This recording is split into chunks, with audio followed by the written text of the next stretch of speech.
Good morning. My name is Lawrence M.F. Sudbury, and I am the author of the book Malta 1775, The Twilight of the Nights. After the publication of my text in English, I was asked to create a short video presentation of the novel, and as difficult as it is to speak in a few words of a work that took 6 months of studies, I will try to tell you a few things about it. Let's start with the plot. The novel focuses on the story of a young Roman hospitalier knight, Fra Bartolomeo Ruspoli Marescotti,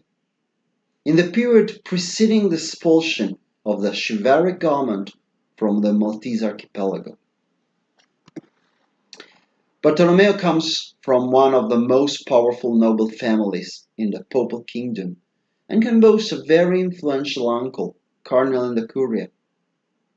He may live in comfort, but his dreamy and adventurous nature makes him choose to enter the last monastic chivalric order that still has its own domain. Arriving on the island of Malta, Fra Bartolomeo seems to perfectly integrate within the framework of the so-called convent rules, also thanks to the dowry of the vessel given to him by his father at the time of his ordination, which, although passed to the Melitense fleet, remains at his command. He is well liked by his subordinates. He has formed a solid friendship with some of his peers, and has even had the honor of entering the personal guard of the now old but powerful Grand Master Pinto. Like many other knights, he is perfectly aware of the decadence that now reigns in the order. Deprived of their raison d'etre with the end of the Crusaders' epopee, and of the risk of invasion of Europe by the Ottomans, the knights have been reduced to a small army that patrols the southern Mediterranean to eliminate the scourge of Berber piracy. But from the beginning of the 18th century, and in particular under the government of Pinto, the members of the various lands seem far more interested in personal prestige than in the moral and military conduct of warrior monks. The laxity dominates in an order formed by the offspring of the major European noble families, and with it, the search for power, the lack of interest in monastic oaths, the spreading of courting behaviors, and the divisions between the various national lands have become totally common in the order. Until the summer of 1771, however, Bartolomeo leaves this progressive decadence in an abstract way, as a topic of discussion with friends, but without fully understanding the implications of the situation. Then one evening, upon returning from a party, the Italian knight sees something he should not have seen regarding one of the most prestigious hospitaliers of the island, and moved by the sense of honor, denounces the event, entering into collision with the strong powers of the order. Thus, he finds himself entering a negative vortex that begins with his transfer to the small garrison of Comino, the desert islet, little more than a rock, between Malta and Gozo, where he is sentenced to spend 5 years as a deputy commander of Forte Santa Maria. Only the death of Grand Master Pinto and the passage of the Grand Mastership to the Aragonese Jimenez will allow him, after 500 days of exile, to return to Valletta, only to find a much changed island. Pinto's wastes of money have drained the coffers of the state, and now the new Grand Master has inaugurated a policy of fierce charity,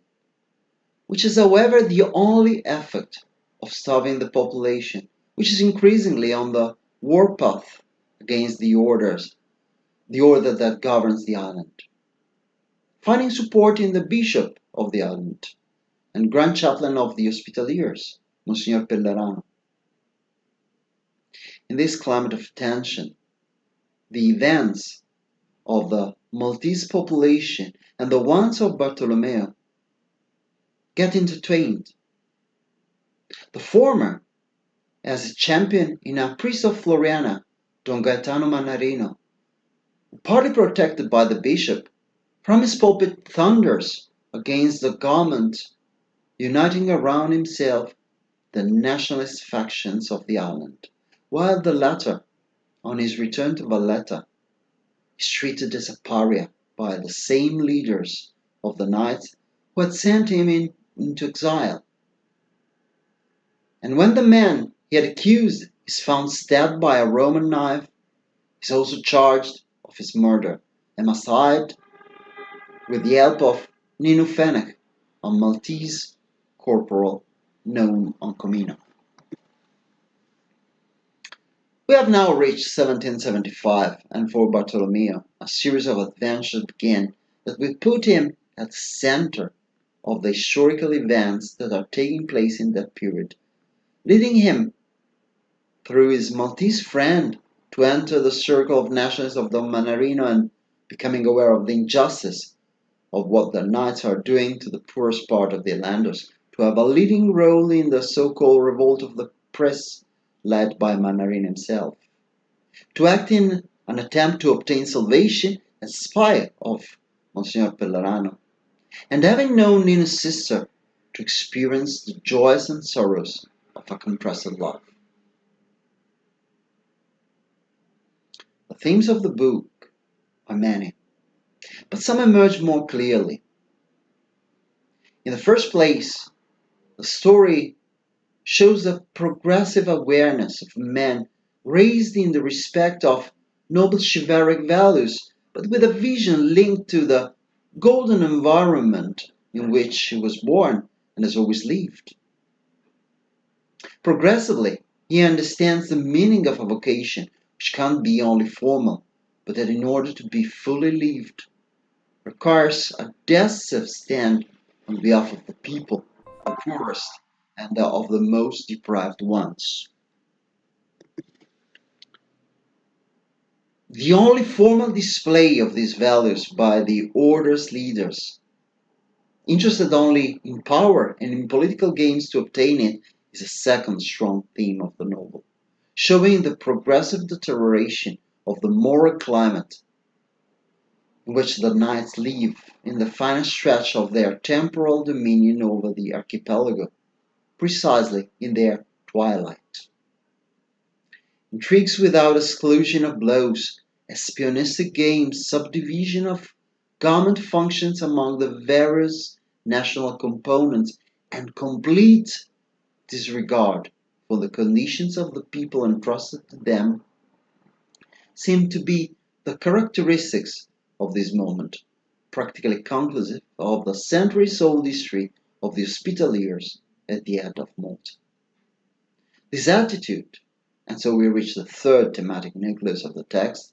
will lead to the sharp fracture between the order and secular clergy, and above all, will be the basis of the nationalistic revolt led by Don Mannarino.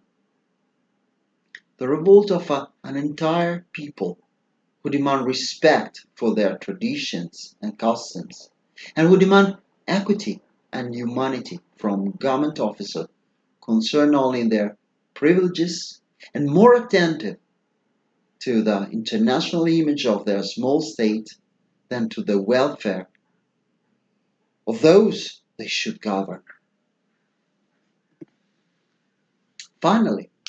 returning to the personal events of the protagonists, a fourth central element lies in the inner struggle lived by Bartolomeo, which is expressed in the conflict